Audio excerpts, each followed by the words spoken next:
തീപിടിച്ച കപ്പലിൽ നിന്നും രക്ഷപ്പെടുത്തിയ ആളുകളെ മംഗളൂരുവിലേക്ക് കൊണ്ടുപോകാനാണ് സാധ്യതയുള്ളത്. എളുപ്പത്തിൽ മംഗലാപുരം പോർട്ടിലേക്ക് എത്തിക്കാൻ കഴിയുമെന്നാണ് വിലയിരുത്തൽ. ആശുപത്രി സൗകര്യം കൂടി കണക്കിലെടുത്താണ് ഈ നീക്കം വരുന്നത്. എന്നാൽ ഇതുവരെ നൗക തീരത്തേക്ക് തിരിച്ചിട്ടില്ല. KV രാഹുൽ ഉണ്ട് വിവരങ്ങൾ നൽകാൻ. രാഹുൽ, ഈ രക്ഷപ്പെടുത്തിയ ആളുകളെ എത്രയും പെട്ടെന്ന് തീരത്തേക്ക് എത്തിക്കുക, സാധ്യമായിട്ടുള്ള ചികിത്സാ സൗകര്യങ്ങൾ നൽകുക എന്നതാണ് പ്രാഥമികമായ ദൗത്യം. അതിനുവേണ്ടിയുള്ള ഒരുക്കങ്ങൾ ഈ മംഗളൂരിലേക്ക് തന്നെ എത്തുമെന്ന ഒരു അറിയിപ്പാണോ ലഭ്യമാകുന്നത്?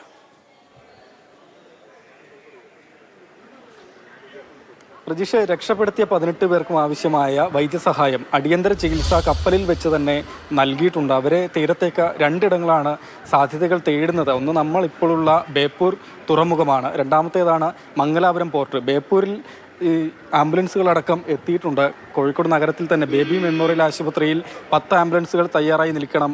പൊള്ളലേറ്റ ആളുകൾക്ക് ഉൾപ്പെടെ ചികിത്സ നൽകുന്നതിനുള്ള സൗകര്യങ്ങൾ ഒരുക്കണമെന്ന നിർദ്ദേശം നേരത്തെ തന്നെ വന്നതാണ്. ഇപ്പോൾ ഏതായാലും പക്ഷേ മംഗലാപുരത്തേക്ക് കൊണ്ടുപോകുന്നതിനുള്ള സാധ്യതകളാണ് ഏറെ ഉള്ളത് എന്നാണ് ഉദ്യോഗസ്ഥരിൽ നിന്നും നമുക്ക് ലഭ്യമാകുന്ന വിവരം. കാരണം ബേപ്പൂരിൽ പരിമിതികളേറെയാണ്.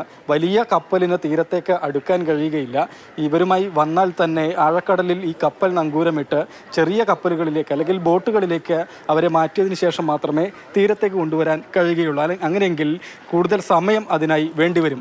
മറിച്ച് മംഗലാപുരം തുറമുഖമാണെങ്കിൽ അവിടേക്ക് വലിയ കപ്പലുകൾക്ക് വളരെ എളുപ്പത്തിൽ തന്നെ എത്തിച്ചേരുന്നതിനുള്ള ചാലുകളുണ്ട്. പോർട്ട് വരെയും ഈ വലിയ കപ്പലിന് എത്തിച്ചേരാൻ കഴിയും. ആംബുലൻസിന് പോർട്ടിലെത്തി തന്നെ ഈ ചികിത്സ രക്ഷപ്പെടുത്തി കൊണ്ടുവരുന്ന ആളുകളെ ആംബുലൻസിൽ കയറ്റി ആശുപത്രിയിലേക്ക് കൊണ്ടുപോകുന്നതിനുള്ള സൗകര്യവും മംഗലാപുരത്തുണ്ട്. അതുകൊണ്ട് തന്നെ ഈ മംഗലാപുരത്തേക്ക് കൊണ്ടുപോകുന്നതിനാണ് സാധ്യത ഏറെയുള്ളത്.